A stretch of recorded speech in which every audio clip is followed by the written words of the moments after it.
ओम श्री सूर्य देवाय नमः। आप सभी का हमारे YouTube चैनल पर हार्दिक स्वागत है। आज रविवार के दिन सुने सूरज भगवान की कहानी। एक राजा था, एक रानी। उनके पास सिपाही, घोड़े, दास दासियां, धन दौलत सब कुछ था। सिर्फ उन्हें संतान नहीं थी। इसी कारण राजा रानी बहुत ही दुखी रहते थे। संतान प्राप्ति के लिए उन्होंने हर तरह का दान धर्म, धार्मिक अनुष्ठान, जप मंत्र, व्रत, पूजा पाठ किए, लेकिन कोई फायदा नहीं हुआ। अब राजा रानी दोनों ही बुढ़ापे की ओर बढ़ते गए। दोनों गहन सोच में पड़ गए। अब हमारे इतने बड़े राज्य का क्या होगा? कौन बनेगा इस राज्य का वारिस? कौन लेगा प्रजा की जिम्मेदारी? राजा रानी दिन रात इसी चिंता में घुलने लगे। उन्हें खाने पीने की भी सुध नहीं रहती। तो एक सुबह राजा के दरबार में एक साधु आता है। तो दासी रानी को इत्तिला करती है। तब वह दासी से कहती है, ये मेरा अंतिम दान धर्म है। इसके बाद मैं अपने हाथों से कोई दान धर्म नहीं करूँगी। रानी चावल भरा छाछ हाथ में लेकर बाहर आती है और साधु की झोली में भिक्षा डालने आगे बढ़ती है। तो उसके चेहरे पर छाई उद्विग्नता साधु की दृष्टि में आती है। वह उससे पूछता है, रानी साहिबा, क्या हुआ है? आप क्यों इतनी उदास हैं? तब रानी साधु को सारी हकीकत बताती है और सिसकने लगती है। उस पर वह साधु कुछ पल गंभीर हो जाता है और कहता है, चिंता मत करना रानी साहिबा, आपकी संतान की इच्छा पूरी हो जाएगी। आपकी कोख से एक पुत्र जन्म लेगा। मात्र वह 14 साल तक ही आप लोगों को मिलेगा। उसके आगे वह इस मृत्यु लोक में नहीं रह पाएगा। इससे बढ़कर आपको कुछ देना मेरे लिए संभव नहीं है। अपनी बात पूरी करते उसने अपनी झोली में हाथ डाला, थोड़ी सी भभूत निकालकर रानी को दी और कहा, आप और महाराज दोनों इसे बांटकर ग्रहण करना। तुम्हें जल्द ही पुत्र प्राप्ति होगी। इतना कहकर साधु अपनी राह चला गया। उसके जाने के बाद रानी सोचने लगी, 14 साल तो 14 साल ही सही। उतने समय के लिए हमें पुत्र मिलेगा, यही काफ़ी है। उतने साल तक मैं उसे जी जान से बड़ा करूँगी। उसे ढेर सारा प्यार दुलार दूंगी। अपनी संतान की मुराद पूरी करूंगी। उस रात अपना सारा राजकाज खत्म करके राजा जब रानी के महल में गए तो रानी ने राजा को सारी बात बताई और साधु की दी हुई भभूत राजा को दिखाकर बोली, साधु महाराज ने ये भभूत हम दोनों को ग्रहण करने को कहा है। राजा बोले, इतना दान धर्म किया, जप तप किया, कोई फल नहीं मिला। अब इस भभूत से हमें संतान प्राप्त होगी क्या? उस पर रानी बोली, जब इतना सब कुछ किया तो अब ये भी सही। खामख्वाह उस साधु के क्रोध को क्यों बुलावा दें? राजा को अब किसी पर विश्वास नहीं था, पर रानी को दुख ना पहुँचे इसलिए वह राजी हो गया। राजा रानी दोनों नहाते धोते हैं, फिर अपने भगवान का नाम स्मरण करते हैं, अपने पुरखों को स्मरण करते हैं और उस साधु महाराज का नाम स्मरण करके वह भभूत बांटकर दोनों खाते हैं। उसके बाद दोनों निश्चिंत होकर सो जाते हैं। तो कुछ दिन गुजर जाते हैं और साधु द्वारा कहे अनुसार रानी गर्भवती हो जाती हैं। उस पर राजा रानी दोनों की खुशी गगन में नहीं समाती। राजा रानी से बोला, महारानी, सचमुच साधु महाराज की कृपा हो गई। तो 9 माह 9 दिन और 9 घंटे पूरे होकर रानी ने एक सुंदर गोरे चिट्टे पुत्र को जन्म दिया। राजा ने बड़ी धूमधाम से पुत्र का नामकरण किया। सारे राज्य में 8 दिन तक अन्न संतर्पण रखा, उत्सव मनाया गया। अब पुत्र की कुंडली देखने के लिए राज्य के सबसे विद्वान पंडित जी को बुलाया। तो कुंडली देखकर पंडित जी बड़े चिंतित हो गए। कहने लगे, महाराज, हमारा राजपुत्र सिर्फ 14 साल तक हमारे पास रहेगा। राजा को इस बात की भनक थी ही, रानी को भी। साधु महाराज की बात याद थी। दोनों चुप रह जाते हैं। उसके बाद राजा और रानी बड़े प्यार से बेटे की परवरिश करते हैं, उसकी हर ख्वाहिश पूरी करते हैं। थोड़े समय के लिए ही सही, भगवान ने संतान की अपनी मुराद पूरी कर दी। इससे वे समाधान मानते हैं। राजपुत्र दिन प्रतिदिन बड़ा होता है। जब वह 7 साल का हो जाता है तो राजा एक अच्छे गुरु की नियुक्ति करके उसे पढ़ाई लिखाई, राजशास्त्र, शस्त्र विद्या, घुड़सवारी इत्यादि 12 विद्याओं का शिक्षण देते हैं। जब वह सब शास्त्र विद्या में पारंगत हो जाता है और 12 साल की उम्र का हो जाता है, तब एक अच्छी सी राजकन्या खोजकर उसकी शादी कर देते हैं।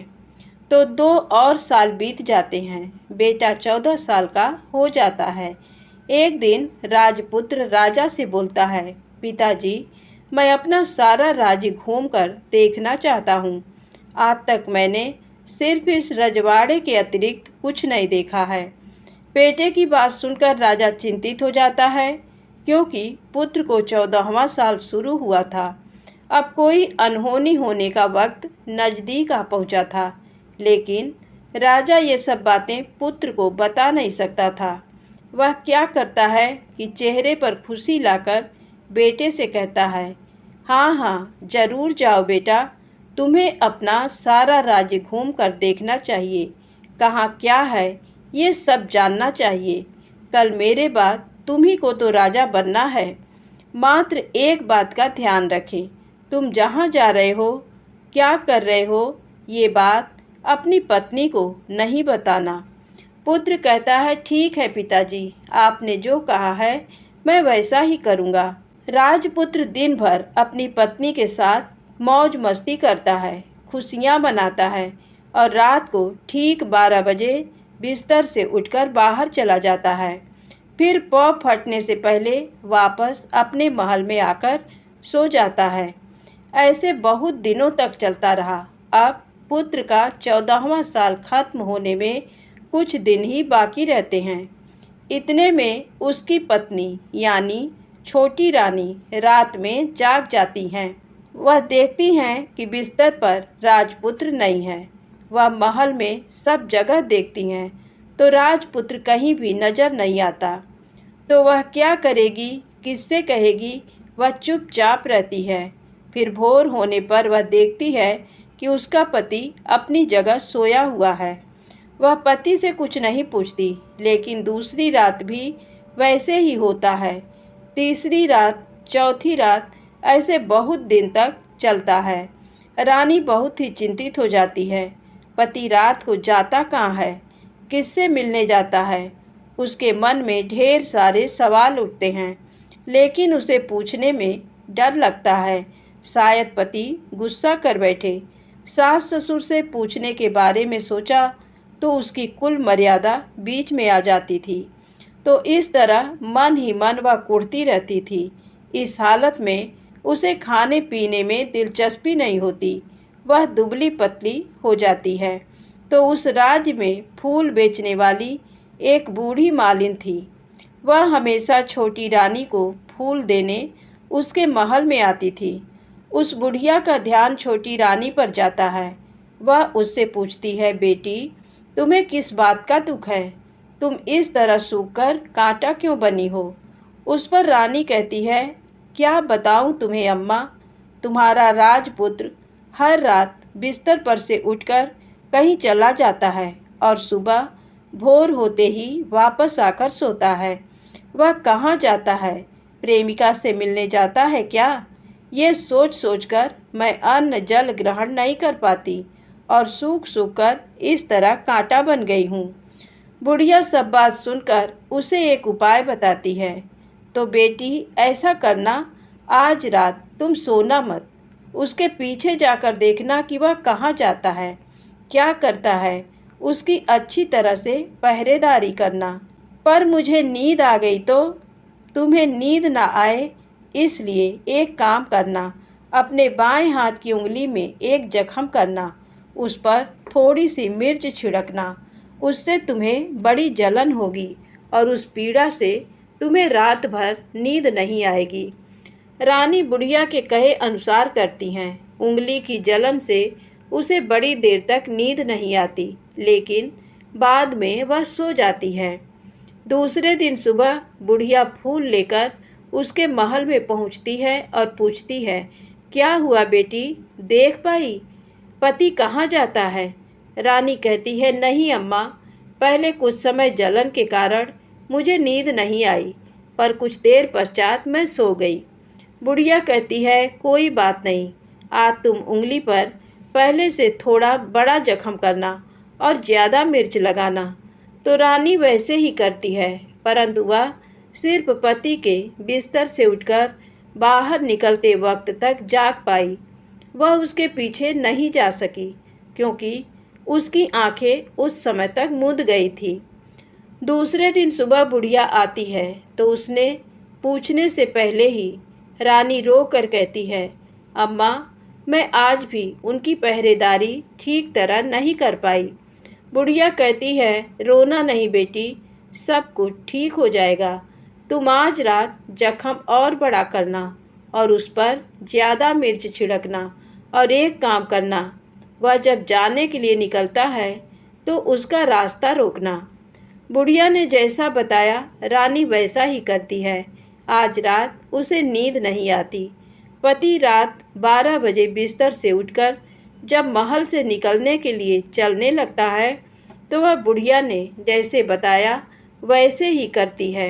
दौड़ कर जाकर पति का रास्ता रोकती है और कहती है, कहाँ जा रहे हो, किससे मिलने जा रहे हो, मुझे बताओ। राजपुत्र उसे समझाने की बहुत कोशिश करता है। देखो, अगर मैंने तुम्हें वह बताया तो मैं तुम्हें दोबारा नहीं मिल पाऊंगा। रानी कहती है, कोई बात नहीं, ना मिल पाओ, लेकिन आप रात के समय कहाँ जाते हो ये मुझे पहले बता दीजिए। राजपुत्र निरुपाय हो जाता है। पत्नी की जिद के आगे उसकी एक नहीं चल पाती। ठीक उसी समय उसका 14वां साल खत्म होकर 15वां साल लगने वाला था। जो होता है वह हो जाने दो, वह सोचता है, और कुछ चावल मंत्रों से सिद्ध करके पत्नी को देकर कहता है, इन चावलों के दानों को दोनों हाथों की मुट्ठी में पकड़ना। पहले दाएं हाथ में पकड़े चावल मेरे ऊपर फेंकना। मैं कौन हूँ तुम्हें पता चल जाएगा। बाद में बाएं हाथ में पकड़े चावल मेरे ऊपर फेंकना। मैं जैसा था तुम्हें मिल जाऊंगा, लेकिन यदि तुम बाएं हाथ के चावल मेरे ऊपर फेंकना भूल गई तो मैं तुम्हें कभी नहीं मिल पाऊंगा। रानी ने कहा, नहीं भूलूंगी। रानी बड़े आत्मविश्वास के साथ कहकर दाएं हाथ में पकड़े चावल पति के ऊपर फेंक देती है तो राजपुत्र एकदम एक विशाल घोड़ा बन जाता है। एकदम उम्दा, सफ़ेद, गर्दन पर लंबी अयाल। देखते देखते वह तेजी से दौड़ने लगता है। रानी उस घोड़े को एकदम भौचक्की होकर देखने लगती है और पति ने बाएं हाथ के चावल फेंकने की जो बात कही थी वह भूल जाती है। उसकी आंखों के सामने घोड़ा महल से बाहर निकलकर चला जाता है। घोड़ा जो महल से बाहर जाता है तो वापस नहीं आता। अब रानी को बड़ा पश्चाताप होता है। वह स्वयं को कोसने लगती है, लेकिन अब उसका कोई फायदा नहीं होने वाला था। राजपुत्र अब वापस नहीं आने वाला था। सुबह होते ही महाराजा महारानी को सब बात पता चलती है। उन्हें बहुत दुख होता है। वे बिस्तर पकड़ते हैं और राह देखते हैं कि एक दिन उनका बेटा वापस आ जाए। इस तरह 1 महीना गुजरता है, 2 महीने गुजरते हैं, 3 महीने गुजरते हैं, आखिर 6 महीने पूरे होते हैं। राजपुत्र का कोई अता पता नहीं लगता। प्रधान राजपुत्र को ढूंढने के लिए राज्य के गांव-गांव सिपाही भेजता है, लेकिन उन्हें कोई सफलता नहीं मिलती। इधर रानी अपनी हठ के कारण पति गायब हो गया ये सोचकर स्वयं को मन ही मन कोसती हैं और प्रण लेती हैं कि कुछ भी करके पति को ढूंढ लाएंगी और उसे वापस घर लेकर आएंगी। एक दिन वह सुबह उठकर सास ससुर के महल में जाती हैं और कहती है कि मैं अपने पति की खोज में जा रही हूँ। महाराजा महारानी को और क्या चाहिए था, कुछ भी करके उनका बेटा उन्हें वापस मिलना चाहिए था। वे बहू को जाने की अनुमति देकर कहने लगे, बेटी तुम्हें जो चाहे वह करो, जहाँ जाना है वहाँ जाओ, लेकिन हमारे बेटे को वापस लेकर आओ। अब रानी अपना शाही वेश बदलकर एक सेठानी बन जाती है। कुछ दास दासियों को, कुछ नौकरों को साथ ले लिया, कुछ सामान साथ लिया और राज्य की सीमा पर जाकर वहाँ एक भोजनालय खोल दिया। वहाँ आने वाले सब यात्रियों को खाना मुफ्त में देने लगी। मात्र एक शर्त रखी कि खाने वाले को उसकी देखी कोई अजीब चीज़ उसकी मालकिन को यानी राजकन्या को बतानी पड़ेगी। तो वहाँ आने वाला हर नागरिक अपनी तरफ से मैंने ये देखा, मैंने वह देखा कहकर वहाँ से मुफ्त खाना खाकर जाता था। परंतु रानी को जो बात चाहिए थी वह अब तक मिली नहीं थी। ऐसे ही कुछ दिन बीत गए तो इधर क्या होता है कि रानी के महल में फूल लेकर जाने वाली बुढ़िया के एक बेटा और बहू थे।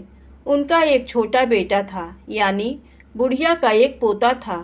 तो बेटा और बहू सुबह काम के लिए निकलते थे तो पोते को संभालने की जिम्मेदारी बुढ़िया पर रहती थी। बुढ़िया दिन भर पोते को संभालती थी। एक दिन बुढ़िया को पान खाने की आदत थी तो पान लगाने के लिए चूना चाहिए था। वह उसे तैयार करने के लिए सीपियाँ लेकर आई। इन सीपियों को भूनने के लिए गोबर के कंडे चाहिए थे। कंडे इकट्ठा करने के लिए वह बांस की टोकरी लेकर चरवाहे के मैदान में गई। वहाँ बहुत सारे कंडे थे। उन्हें जमा करते करते उसे घर आने में अंधेरा हो गया। इस ओर शाम होते ही काम से वापस बेटा बहू घर पहुँचे तो देखा कि बच्चा घर पर अकेला है और रो रहा है। वे दोनों गुस्से से लाल पीले हो गए। इतने में बुढ़िया घर आ पहुँची। बेटा ने पूछा, पोते को घर अकेला छोड़कर कहाँ गई थी? बुढ़िया बताने लगी कि मैं गोबर के कंडे इकट्ठे करने गई थी। इस पर बेटा बोला, दोबारा बच्चे को अकेला घर पर छोड़कर यदि कहीं गई तो मैं तुम्हें बहुत पीटूंगा। बुढ़िया कहने लगी, नहीं बेटा, फिर कभी ऐसा नहीं करूँगी। लेकिन दूसरे ही दिन बुढ़िया वह बात भूल गई और फिर चरवाहे के मैदान पर कंडे इकट्ठा करने चली गई। शाम को जब बेटा बहू काम से वापस लौटे तो देखते हैं कि बच्चा घर पर अकेला है और रो रहा है। अब उसके बेटे की सहन शक्ति खत्म होने लगी और बुढ़िया के वापस आने पर उसे घर से निकाल दिया। बुढ़िया रात भर घर के बाहर अंधेरे में बैठी रही और सुबह होते ही हाथ में टोकरी लेकर कंडे इकट्ठा करने के लिए निकल गई। उस दिन उस पर कंडे इकट्ठा करने का मानो पागलपन सवार था। कंडे इकट्ठा करते करते कब अंधेरा छा गया उसे मालूम ही नहीं चला। उसे जब ध्यान आया तो गांव का रास्ता भी ठीक तरह से दिखाई नहीं दे रहा था। वह अंधेरे में आंखें फाड़कर देखती देखती किसी तरह आगे निकल पड़ी।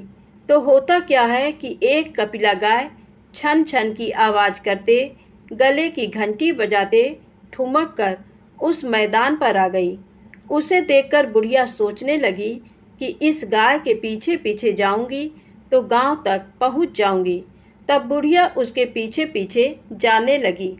वह गाय क्या करती है कि उस मैदान से लेकर एक एक करके 6 मैदान पार करती है। आखिर में वह 7वें मैदान पर पहुंचती है। तो वहाँ क्या होता है कि उस मैदान पर एक बड़ा सा पत्थर है। गाय जाकर उस पत्थर को अपना सींग मारती है। सींग मारा तो वह पत्थर दूर हट गया और पाताल में नीचे जाने की सीढ़ियाँ दिखाई देने लगी। तब वह गाय उन सीढ़ियों से नीचे जाने लगी।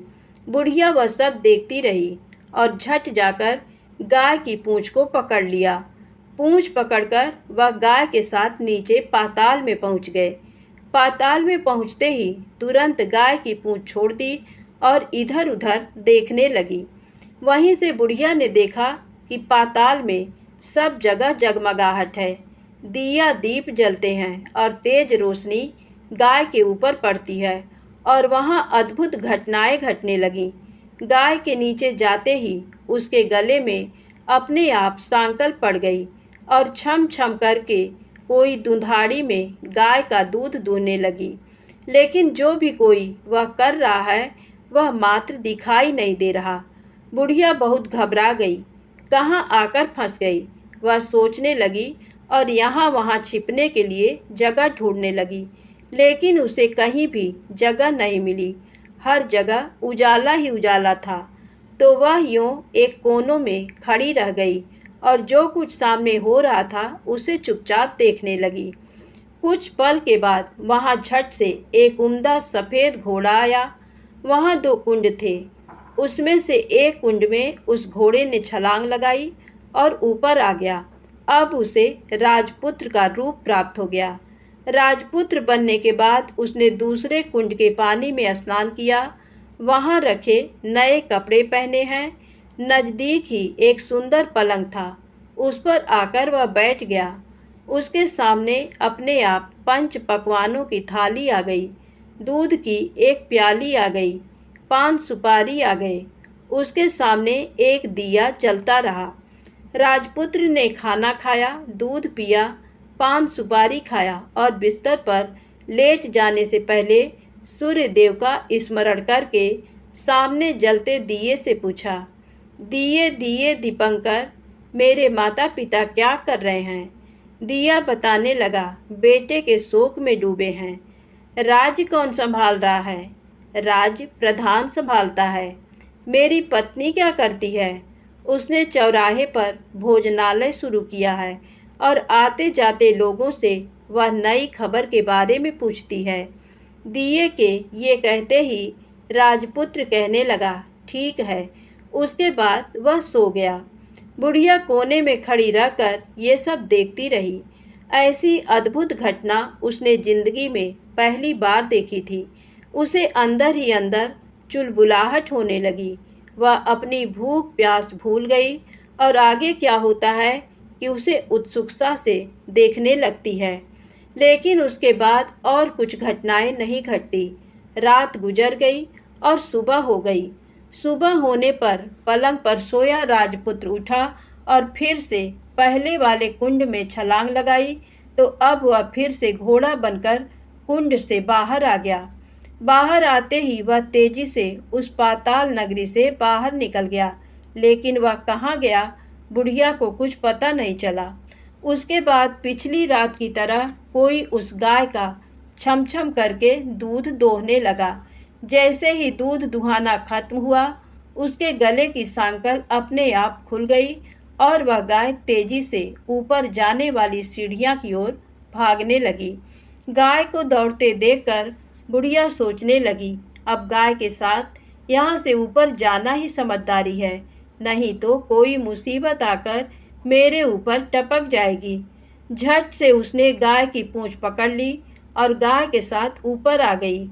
गाय जब ऊपर मैदान में पहुंची तो उस सुरंग का रास्ता अपने आप बंद हो गया और उसके मुंह पर एक बड़ा सा पत्थर पूर्ववत खड़ा हो गया। ऊपर आकर वह गाय जंगल की ओर निकल गई। इधर बुढ़िया एकदम बावली सी हो गई। उसने पाताल नगरी में जो कुछ देखा वह जल्द से जल्द किसी को बताने के लिए उतावली हो उठी। उसे एकदम याद आया कि नगर की सीमा पर कोई औरत भोजनालय चलाती है और नई बात बताने वाले को अच्छा खाना पीना मुफ्त में देती है। वह सोचने लगी कि क्यों न मैं ये बात उस औरत को जाकर बताऊं। यदि उसे ये बात पसंद आ गई तो बाकी जीवन खाने पीने की झंझट से मुक्ति मिलेगी। बुढ़िया ने मन में तय किया और तुरंत उस भोजनालय के द्वार पर टंगे नगाड़े के सामने खड़ी हो गई और जोर जोर से नगाड़ा बजाना शुरू कर दिया। नगाड़े का इस तरह शोर सुनकर मालकिन यानी छोटी रानी मन में प्रसन्न हो जाती हैं कि शायद कोई बड़ी बात लेकर यहाँ आया है। रानी सिपाहियों को आदेश देती है, जाइए और जो कोई आया है उसकी अच्छी खातिरदारी कीजिए। आदेश पाते ही सिपाही नीचे दौड़ गए तो एक बुढ़िया नगाड़ा बजा रही है उन्होंने पूछा, क्यों री बुढ़िया, क्या हुआ, क्यों नगाड़ा बजा रही हो? बुढ़िया बोली, कुछ नहीं बेटा, यहाँ खाना मिलता है ना, इसलिए आई हूँ। खाना चाहिए, मिलेगा, लेकिन तुझे कोई नई बात बतानी पड़ेगी। हाँ बताऊंगी, एक बात मालूम है मुझे। इस पर सिपाही उसे अंदर लेकर आए। उनको मालकिन का आदेश था कि जो कोई बूढ़ा बुजुर्ग वहाँ आए उनके साथ अच्छी तरह पेश आना, उनका अच्छा आदर आतिथ्य करना। तो सिपाही ने उस बुढ़िया का भरपूर आदर आतिथ्य किया। उसे बड़ी सी थाली भरकर व्यंजन परोसते हैं। बुढ़िया कुछ दिनों से भूखी थी, वह खाने पर टूट पड़ी। खाना खाने के बाद सिपाही ने उसे नई साड़ी पहनने को दी। उसके बाद उसे लेकर रानी के पास आए। बुढ़िया और रानी ने तुरंत एक दूसरे को पहचान लिया। बुढ़िया बोली, बेटी तुम? और रानी बोली, अम्मा तुम? बड़ी देर तक दोनों भांति भांति की बातें करती रहीं। आखिर कुंवरनी बुढ़िया से कहने लगी, अम्मा अब बताओ तुमने क्या नई बात देखी है? नई बात? मैंने कोई नई बात देखी नहीं है। वह तो मेरे पास तुम्हें देने के लिए खाने के पैसे नहीं थे, इसलिए मैंने झूठ कहा और नगाड़ा बजाया। रानी ने कहा, अम्मा घबराना नहीं, मैं किसी को तुम्हारा नाम नहीं बताऊंगी। फिर भी बुढ़िया मैंने क्या देखा, कब देखा करके आनाकानी करने लगी।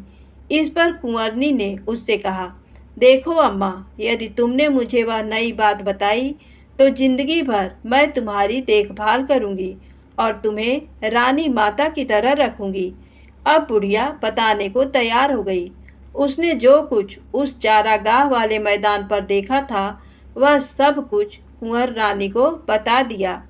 बुढ़िया की वे बातें सुनकर कुंवरनी को यकीन हो गया कि वह राजपुत्र उसी का पति है।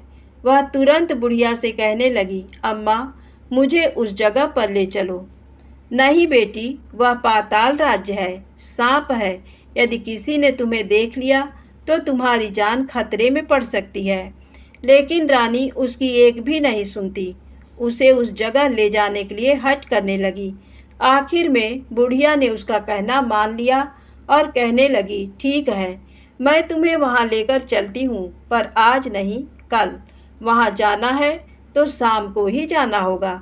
तो दूसरे दिन दोपहर को रानी बुढ़िया के साथ उस मैदान पर गई और एक जगह छुपकर गाय के आने की राह देखने लगी। दिन ढलते ही अंधेरा घेरने लगा और गाय हमेशा की तरह वहां आ गई। मैदान के उस कोने में जाकर उसने पत्थर पर सींग मारा तो झट से पत्थर हटकर वहां सुरंग में जाने का रास्ता खुल गया। गाय उस रास्ते से नीचे उतरने लगी तो बुढ़िया रानी से कहने लगी, जल्दी आगे बढ़ो, हम गाय की पूंछ पकड़कर नीचे उतरेंगे। तो दोनों गाय की पूंछ पकड़कर नीचे उतर गईं। बुढ़िया पहले जिस कोने में छिपी थी उस कोने में छिप गई। अब नीचे सब कुछ पहले जैसा घटित हो रहा था। गाय के गले में अपने आप सांकल पड़ गई। कोई अदृश्य रूप से उसका दूध दूहने लगा। एक सफ़ेद उम्दा घोड़े ने आकर एक कुंड में छलांग लगाई तो राजपुत्र के रूप में ऊपर आया। वह राजपुत्र दूसरे कुंड में नहाने लगा। बाद में उसके सामने खाने की थाली आ गई, दूध की प्याली आ गई, पान बीड़ा आ गया। राजपुत्र सब ग्रहण करके सोने के लिए पलंग पर गया तो सोने से पहले सूर्य देव का स्मरण करके वह दिए से पूछने लगा, दिए दिए दीपंकर, मेरे माता पिता क्या कर रहे हैं? तो दिया कुछ जवाब नहीं देता बल्कि वह बुझने लगता है। तब राजपुत्र को कुछ अघटित हुआ है इसका संदेह हो गया है। वह उदास हो गया और जो कुछ हुआ है वह हो जाने दो ऐसा सोचकर सोने के लिए बिस्तर पर लेट गया। अब रानी का संयम छूट गया। वह दौड़कर पति के पास गई और उसके पैर पकड़ने के लिए आगे बढ़ने लगी। राजपुत्र तुरंत ही पत्नी को पहचान गया। वह झट से पीछे हट गया और चिल्लाने लगा, नहीं नहीं, मुझे मत छूना, सर्वनाश हो जाएगा। रानी दोनों हाथ जोड़कर पति से अपनी भूल स्वीकार करने लगी। स्वामी, मुझसे भूल हो गई। मुझे आपसे नहीं पूछना चाहिए था कि आप रात को कहाँ जाते हो। मैं अपनी भूल स्वीकार करती हूँ। मुझे मेरी भूल की सज़ा मिल गई है। अब आप घर चलें। आपके वियोग में आपके माता पिता ने बिस्तर पकड़ लिया। आपकी प्रजा भी बहुत दुखी है। उस पर राजपुत्र कहने लगा, वही तो एक बार तुम गलती कर बैठी हो, अब दोबारा मत करना, नहीं तो अब मैं तुम्हें जो दिख रहा हूँ वह भी नहीं दिखूंगा। रानी अब विलाप करने लगी, जोर जोर से जमीन पर सिर पटकने लगी। राजपुत्र के मन में उसके प्रति दया उत्पन्न हो गई। वह उससे कहने लगा, यदि तुम मुझे पाना चाहती हो तो तुम्हें एक काम करना होगा। काम कठिन है, लेकिन वह तुम्हें अकेले करना होगा। रानी ने कहा, कहो स्वामी, कितना भी कठिन काम हो मैं वह पूर्ण करूंगी। रानी कहने लगी। इस पर राजपुत्र ने उसे बताया, इस पाताल से ऊपर जाते ही तुम्हें एक घना जंगल नजर आएगा। ऐसे 6 जंगल पार करने के पश्चात 7वां जंगल मिलेगा। वह जंगल सबसे घना है। उस जंगल में बीचों बीच एक पीपल का पेड़ है। उसके आसपास की जगह पत्ते, फंदे, जटाएं, कांटे इत्यादि से ढक चुकी हैं। वहाँ बाघ, शेर, भालू, सांप सभी धमा चौकड़ी बैठती है। तुम्हें उन सबको भगाकर वह जगह साफ करनी है। उसको गोबर से लिपाई करके पवित्र बनाना है, रंगोली से सजाना है।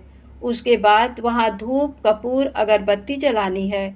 फूल, कुमकुम से पेड़ की तने की पूजा करनी है। दूध, दही से बने चावल का भोग चढ़ाना है। ये सब तुम्हें दोपहर को 12 बजने के पहले करना है। 12 बजने के समय तुम्हें उस जगह पर बैठकर सूर्य भगवान का ध्यान करना है। ठीक 12 बजे सूर्य भगवान का रथ वहाँ उतरेगा। वे वह सब देखकर खुश हो जाएंगे और कहेंगे, जिस किसी ने ये सब किया है उसे मैं मनचाहा फल दूंगा। तो तुम सामने जाकर उसके रथ का दाहिना घोड़ा मांगना, मैं तुम्हें मिल जाऊंगा। इतनी बात कहकर राजपुत्र अपने पलंग पर सो गया और छोटी रानी भोर होने की राह देखने लगी। भोर होते ही वह बुढ़िया के साथ गाय की पूंछ पकड़कर ऊपर आ गई। ऊपर आने के बाद वह बुढ़िया से कहने लगी, अम्मा, अब मैं अकेले ही आगे जाऊंगी, तुम भोजनालय वापस जाओ। वह जंगल में जाकर राजपुत्र की बताई जगह ढूंढने लगी और स्वयं आरी से वह जगह साफ कर दी। बाद में राजपुत्र ने जैसे बताया वैसी लिपाई पुताई करके वापस आ गई।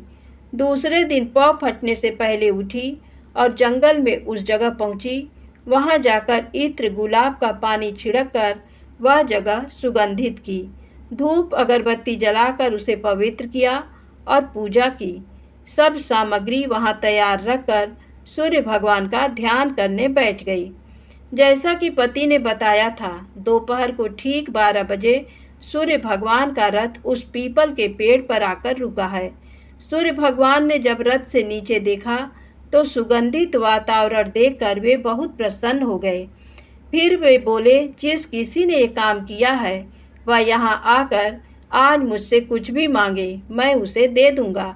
रानी ने जब ये शब्द सुने तो बिना समय गंवाए दौड़कर उनके सामने आ गई और उनको साष्टांग नमस्कार करके बोली, भगवान, वह मैं ही हूँ, मैंने ही ये जगह साफ की है। अच्छा, तो तुम्हें जो चाहिए वह मांगो। भगवान, मुझे आपके रथ का दाहिना घोड़ा चाहिए। सूर्य भगवान बोले, नहीं नहीं, मैं तुम्हें और कुछ भी दे सकता हूँ, लेकिन ये घोड़ा नहीं दे सकता। मेरे रथ के 12 घोड़े हैं। तुम चाहो तो कोई और घोड़ा मांग लो, लेकिन ये दाहिना घोड़ा नहीं, वह मैं तुम्हें नहीं दे सकता। छोटी रानी एक नहीं सुनी। वह सूर्यदेव से एक ही बात कह रही थी, वही दाहिना घोड़ा दे दीजिए, नहीं तो मैं आपके पैरों में गिरकर अपनी जान दे दूंगी। अब सूर्यदेव धर्म संकट में पड़ गए। उन्होंने वचन दे दिया था, अब अपने वचन से पलट भी तो नहीं सकते थे। तब सूरज भगवान ने बोला, मैंने तुम्हें घोड़ा दे दिया, लेकिन घोड़ा तो दिया है, वह तुम्हें यहाँ नहीं मिलेगा। तुम्हें उसे पाताल में जाकर लाना होगा। रानी बोली, पाताल में ही क्या भगवान, मैं उन्हें पाने के लिए कहीं भी जा सकती हूँ। रानी को वचन देकर सूर्यदेव अपने मार्ग चले गए और इधर रानी जंगल से अपने भोजनालय में आ गईं। फिर वह बुढ़िया को लेकर उस मैदान पर आ गईं। जल्दी ही शाम हो गई। शाम होते ही वहाँ वह गाय आ गई और उसने सींग मारकर सुरंग का पत्थर हटाया तथा नीचे उतरने लगी। रानी और बुढ़िया जल्दी जल्दी उसकी पूंछ पकड़कर नीचे उतर गईं। नीचे पाताल में सब घटनाएं पहले की तरह ही घटने लगीं। घोड़े का एक कुंड में नहाकर राजपुत्र बन जाना, नहा धोकर पलंग पर जाकर बैठना, तो उसे खाने की थाली, दूध की प्याली आना, पान बीड़ा आना। लेकिन आज एक बात नई घटी। आज दो दो थाली, दो दो दूध की प्याली, दो दो पान बीड़े उसके सामने आए। वह कुछ नहीं बोला। अपने हिस्से की थाली खाकर, दूध पीकर और पान बीड़ा चबाकर वह सोने चला गया और हमेशा की तरह दिए से पूछने लगा, दिए दिए दीपंकर, मेरे माता पिता क्या करते हैं? दिया ने बताया, वे दोनों तुम्हारे शोक से मरने की स्थिति में पहुंच गए हैं। ऐसा झट से उसकी आंखों से आंसू टपकने लगे। फिर वह पूछने लगा, दिए दिए दीपंकर, मेरा राज्य कौन चला रहा है? तुम्हारा राज्य प्रधान चला रहा है और वह सब कुछ हड़प चुका है। वह प्रजा पर बहुत अत्याचार कर रहा है। सुनकर राजपुत्र को बहुत गुस्सा आया। वह गुस्से से अपनी मुट्ठी भींचने लगा। अब वह पूछने लगा, दिए दिए दीपंकर, मेरी पत्नी क्या कर रही है? अब दिया कुछ नहीं बोला, चुप रहा। अब रानी का संयम जवाब दे गया। वह दौड़कर पति के गले लग गई। अब मैं तुम्हें मिल गया, राजपुत्र कहने लगा। सच कहते हो? अब आप फिर से घोड़ा तो नहीं बनेंगे? नहीं, दोबारा घोड़ा नहीं बनूंगा। तुमने जो इतने सारे कष्ट उठाए हैं मुझे पाने के लिए, इसलिए सूर्यदेव ने मुझे सदा के लिए घोड़े के जन्म से मुक्त कर दिया है। राजपुत्र ने बड़े प्यार से कहा और उसे गले लगाया, उसके आंसू पोंछे। कुछ देर पश्चात भोर हो गई तो गाय की श्रृंखला टूटकर वह ऊपर भूलोक जाने लगी। रानी, राजपुत्र और बुढ़िया उसकी पूंछ पकड़कर ऊपर आ गए। ऊपर आने पर वे सीधे भोजनालय में पहुँचे। वहाँ का सब सामान लोगों में बांट दिया और उसको ताला लगाकर अपने राज्य में लौट गए। राजपुत्र वापस आता और उसके तेवर देखकर प्रधान घबरा गया। राजपुत्र ने उसे बंदी बनाकर कैद खाने में डाल दिया और राज्य की बागडोर अपने हाथ में ले ली। उसके बाद वह अपने माता पिता को मिलने उनके महल में गया। तब राजपुत्र क्या देखता है कि उसके माता पिता उसके शोक में अस्थिपंजर बने हुए हैं। पुत्र को वापस आया देखकर मरड़ा सन राजा रानी की आंखों से टप टप आंसू बहने लगे। इन दोनों ने पुत्र को गले लगाया, उसे प्यार से सहलाया। इतना होने के बाद उनके सेहत में एकदम सुधार आने लगा। वे अब बिस्तर से उठकर बैठ गए हैं। पुत्र को आशीष देने लगे। राजपुत्र के आने की खबर तुरंत राज्य भर में फैल गई। प्रजा खुशी से फूली नहीं समाई। प्रजाजन राजमहल के सामने इकट्ठे हो गए। राजपुत्र ने भी उन्हें दर्शन दिए और आज से उन्हें कोई दुख नहीं पहुंचाएगा, ऐसा वचन भी दिया। अब राजा अपने पुत्र का राज्याभिषेक करके उसे सिंहासन पर बिठाता है और बहू को महारानी का दर्जा देता है और स्वयं अपनी पत्नी के साथ ईश्वर स्मरण करते खुशी से दिन बिताता है। महाराजा बना राजपुत्र अच्छी तरह से राज्य चलाने लगा और अपनी पत्नी के साथ सुख शांति से जीवन बिताने लगा। उस बुढ़िया को रानी ने अपने पास ही रख लिया। उसकी अच्छी तरह से देखभाल करने लगी। बुढ़िया और उसके बुढ़ापे के दिन खुशी से गुजरने लगे। कहानी समाप्त होती है। दोस्तों, यदि आपको कहानी अच्छी लगी हो तो कृपया मेरे चैनल को लाइक सब्सक्राइब अवश्य करें। प्रेम से बोलें, सूरज भगवान की जय हो।